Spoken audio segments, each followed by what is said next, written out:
the first half of 1986, Sammy the Bull Gravano went from being a soldier in the Gambino crime family to becoming one of its 3 street bosses, while John Gotti was being held in jail during his second trial. Angelo Ruggiero would visit Gotti while he was locked up, and he would bring messages to and from the boss to his men. One of those messages for Gravano was that Robert DiBernardo, one of the conspirators to the Castellano murder, needed to die. Gravano later claimed that Angelo had manipulated his friend into believing false rumors about DiBernardo because he had owed the man $250,000. But Gravano was in no position to refuse the order or to even talk directly to John, so he did as he was told. He invited DiBernardo to his office to discuss a construction kickback, and as they spoke, another soldier shot the man twice in the back of his head. His body was never found, but years later, thanks to John Gotti's own voice, this murder would come back to haunt them.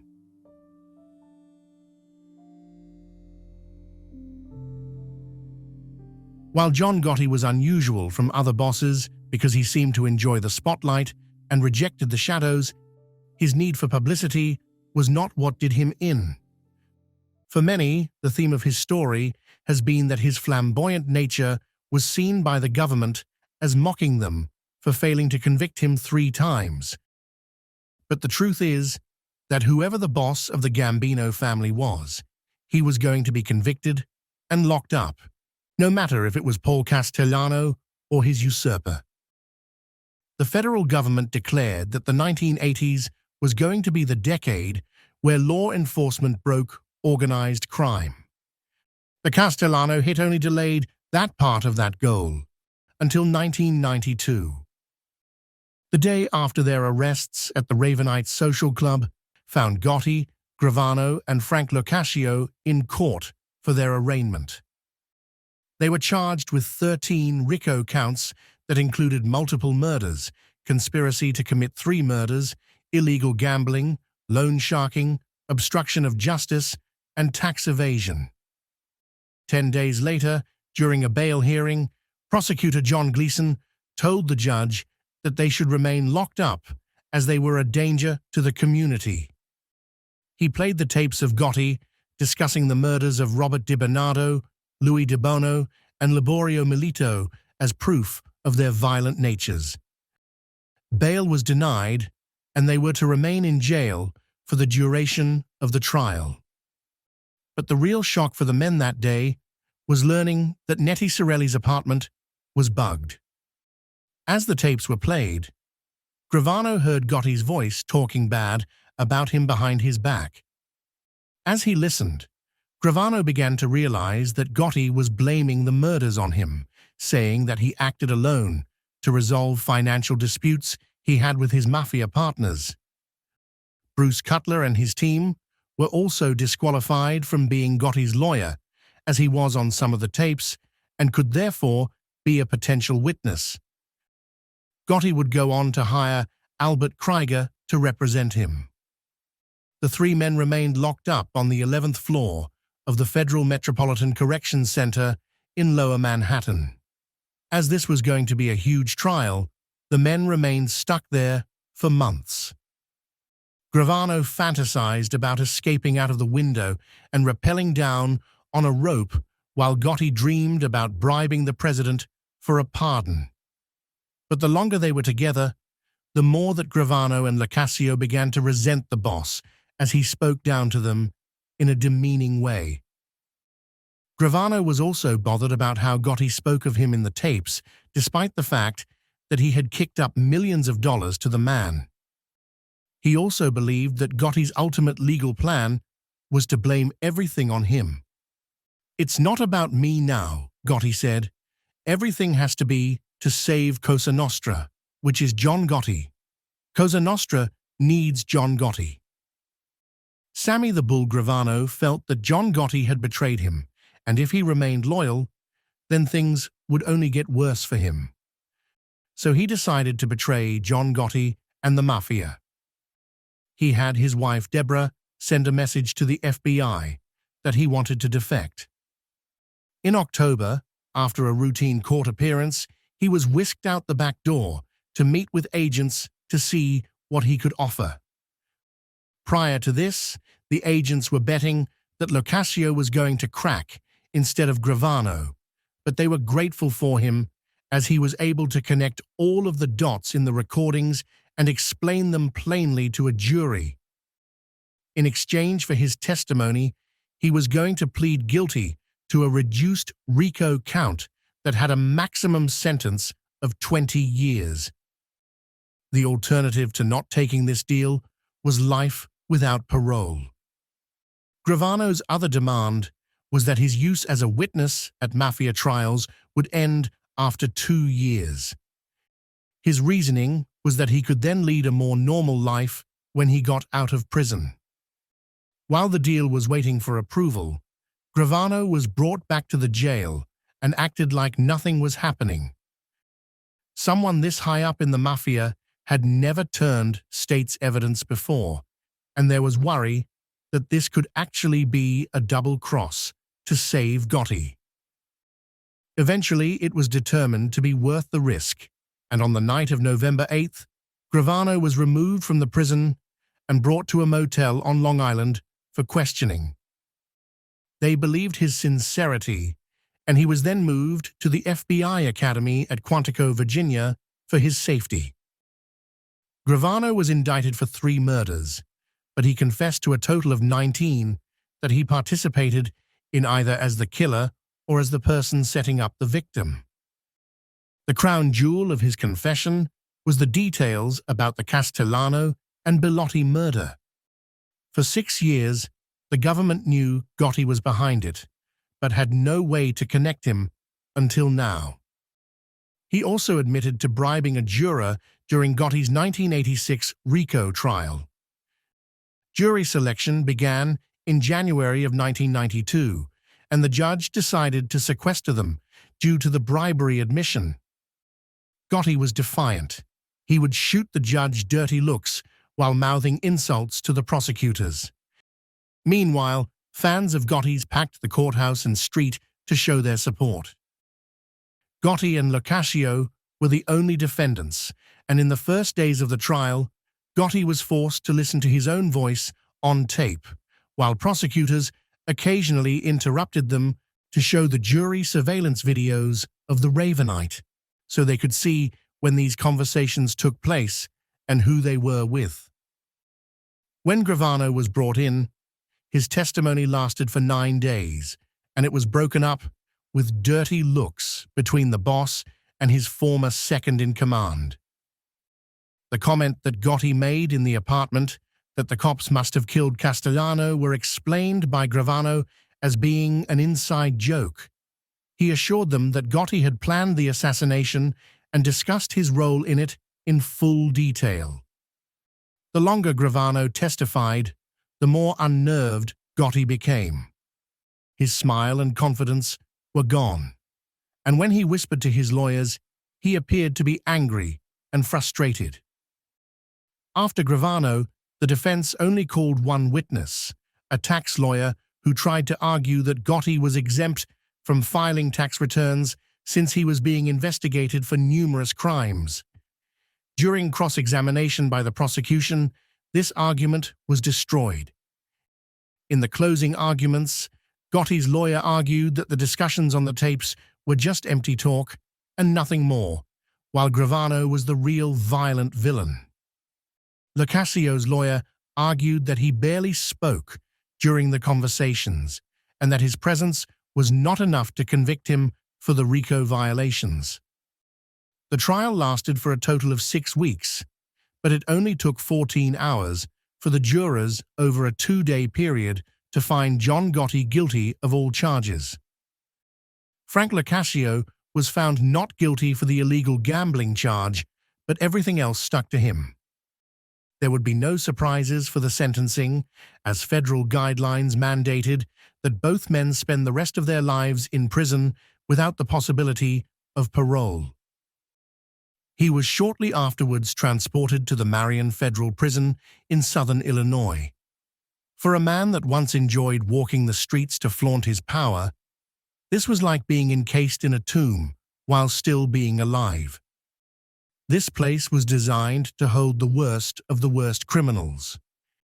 His cell was 8 feet by 8 feet, with a toilet sink, concrete slab for a bed, complemented by a thin mattress. For entertainment, he was given a small black and white TV to help pass the time. Essentially, this was solitary confinement, where his only daily contact was with the guards who would slide a tray of food to him 3 times a day. For 1 hour a day, he was allowed out to the small yard for exercise, which was limited to walking only. He was allowed to be visited by his lawyers or close relatives, but it was limited to just 2 visits per a month. In 1993, John Gotti the prisoner refused to relinquish his title as boss of the Gambino family. Taking inspiration from Carmine Persico, he tried to run the family with his son, John Jr., as the acting boss. His brothers Peter and Richard were both capos in the family and were appointed as part of a panel to handle the family's day-to-day operations. Junior Gotti was a capo when his father went away, and when he was promoted by Dad, he was just 28 years old. His rule was doomed from the start, as he lacked the practical experience to run the borgata. Plus, many of the capos in the family resented him, as his leadership position came from nepotism instead of ability. But John Gotti the father didn't care, because he wanted the riches from the crime family to flow up to the rest of the Gottis, even if he had no real chance of ever spending the cash. At first, John Gotti did have hope that his conviction would be overturned on appeal based on the grounds that he received inadequate legal counsel when Bruce Cutler was barred from the case.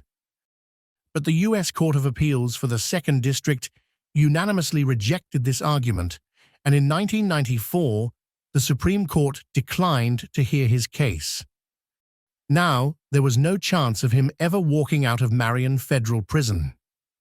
Being the boss of the Gambino family didn't mean as much in the can as it did back in New York. One day, when Gotti was on the exercise yard, he had an argument with another inmate named Walter Johnson. The next day, Johnson attacked Gotti and injured him. It wasn't fatal, but he drew blood. Following this incident, Gotti came to an arrangement with the white supremacist prison gang Aryan Brotherhood, where he paid them between $50,000 and $100,000 for their protection and for them to murder Johnson.